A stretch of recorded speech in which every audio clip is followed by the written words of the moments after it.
Hi again, everybody. Welcome to the Carroll Mccray Show here at North Greenville University, where Christ makes the difference. Well, Coach, I know you had another tough road game. Let's talk a little bit about Carson Newman. It seems like the wheels came off the wagon a little bit. Well, we did have to go back on the road and played a good football team in Carson Newman. Certainly, I knew what we were getting into when we went there, and solid team. I expect them to be at the top of the league. The last 4 weeks to see if they go to the playoffs, along with Morris Hill and the SAC. So. Good football team, and college is such a game of momentum. Just as last week when we won at home, we took the momentum early. They got momentum on us early, and we weren't able to come back and get it back on our side where we could sustain anything. We made some plays. The game slowed down for us a little bit after a couple series, but we made some mistakes and got ourselves in trouble with some mental errors as well as penalties, and it proved to be our demise throughout the day. Well, it seems like this might be a mark of a young team, but you start to see some progression, though, some progress towards what you want to achieve with this team. Well, we are, and we're seeing some people grow up every week. We're playing a lot of guys. We're seeing some guys step forward and make some plays. We just need more of it and on a more consistent basis. And probably our biggest downfall right now is our consistency in play in certain areas. Right now I call it typewriter effect. One problem here, one problem there, and then it comes back around. Before you know it, a series is over on offense, defense, and you haven't achieved anything for yourself. So you've got the keys are all mixed up together. You got to pull them back out and get them. Yeah, we got to pull them back out. We're from the typewriter era, aren't we? That's exactly right. Well, Coach, I know the Carson Newman game was tough, but the SAC really is kind of an interesting place this year. Newberry beats Carson Newman. You handle Newberry pretty easily, so you never can tell what's going to happen with college football. Well, I think it's like a lot of places. Home field advantage is big, and I'm glad we're coming to play home here a lot the second half of the year. But I think the league is a very difficult league. I think it's the SAC is very strong in Division II play throughout the playoffs. Always have been, always will be, and for us to get the opportunity to play there proves to be difficult, but a great opportunity. And I think there's a lot of parity. I think Morris Hill right now is proving that they're pretty strong against everybody. And then a lot of other football teams, whoever gets the momentum early and can have some young men make some plays, have an opportunity to win the game. So every week opens a new door for us to see how we're going to match up and how we're going to play. And I think that's why we have to stick to our guns, stay with fundamentals, really push forward, reward the guys that are playing well and hard, and continue to do that each and every week until we get that right 11 out there like we did against Newberry. That'll play together, work together, and make sure our school is represented the right way.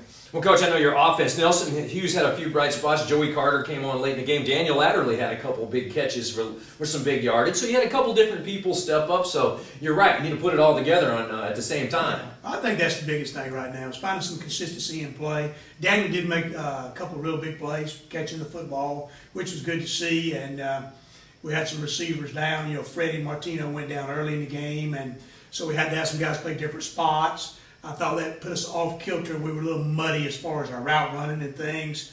And Nelson made some plays. I didn't think we got in a great rhythm in our pass game all day. So, as we lose people, other guys have to step up. But more than that, you got to be ready mentally to play in the game, to execute the plays called. And we got a lot of work to do on that this week if we're going to beat Brevard. Yeah, when you're thin anyway, and you get to add a few more injuries to the equation, it makes it a lot tougher, doesn't it? Well, it does. But, at the same time, we got to put 11 on the field that are ready to go. And we got to expect our young men to do a little better job anticipating their role. I think that's a continual growth process for us. And we got some guys really taking advantage of that in certain spots. What we need is for everybody to be ready so that our team can move forward together. Anybody in particular you could want to point out this week? Well, I thought Andre Henney came on and played well in our secondary. We lost C.J. Thomas early in the football game. Andre came on, had to play corner, and played the whole day.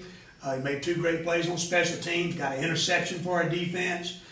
Certainly a lot of things he could improve on, but he came in and he was ready to play, and I thought he showed great improvement. That's one good example of taking advantage of your opportunity. One of the bright spots on your offense, Justin Gravely kicked a 47-yard field goal, school record. He's had 3 field goals in the last 2 games, kicking the ball very well. Well, he is. I thought we won the Newberry game because our kicking game was solid. Went back and looked at the film this week. I thought our kicking game was solid again. And then Justin did kick a real long field goal that was very good for us to get on the scoreboard. But I thought we had a lot of young men as well as our older guys executing on the kicking game.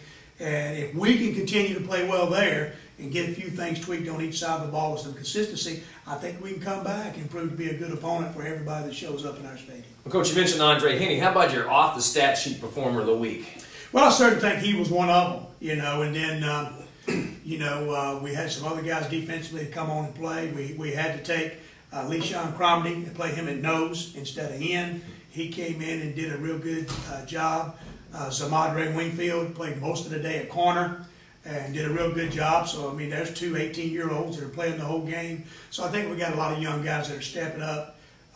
The usual names come up. Stefan Bino played outstanding all the way through the game, made a lot of plays. And you expect those guys to come along, but we're seeing some young guys really up their play to go along with our older guys. And I hope that these last 4 games we'll see us put it all together, young and old alike, so we'll have the team we want to have. Well, speaking of these last 4 home games, the road portion is pretty well over. The Crusaders played 3 of their last 4 home games right here at Yount Stadium. I know it's Heroes Homecoming. I hope our crowd treats your team like heroes this coming weekend. Well, I hope we prove to be worthy of that accolade. But I hope we have a big crowd. Homecoming is an exciting time for every university. Certainly we were happy to be home, and I think we got one more road game out of our last 4. So we'll come right here and strike the field off and play and enjoy playing the confines of our environment with our fans. And I hope our team will come out and fight like I know they can, and I think we'll prove to be successful if we'll start doing the little things a little better. Well, it is homecoming in North Greenville this coming weekend as the Crusaders host Brevard College at 2:30 at Yount Stadium. Homecoming activities, we'll have the parade, lots of great food on hand, and a lot of different activities are happening. So we hope we get a good crowd out this weekend. Well, Coach, what can, looking back on the season a little bit, what do you take away from the season to this point? Well, the main thing is, I've seen a lot of guys that have played here a long time that are still busting their rear end to represent this school the right way, and I'm very appreciative of that. Seeing that, you got to overcome some adversity if you're going to have a good team. So we're having a lot of guys step up, playing some roles. Maybe they weren't ready to play in early in the year. We want to see improvement there because of injuries, and that's the expectations. It's, if you're going to play a physical game, you're going to have injuries. So we continue to see people move forward. But we've seen some guys really do it. Right now we're looking for consistency. We don't have enough consistency to be back-to-back good where we need to be right now to have a lot of victories. So what we need to do is improve again this week, see if we can in 6 days prove to be a better football team than we were in Jefferson City, Tennessee. And I think we'll do that. We can build on things through the home stretch of the season. So got a lot of positives to look to. I'm still encouraged and excited about our young men. Our fight was good.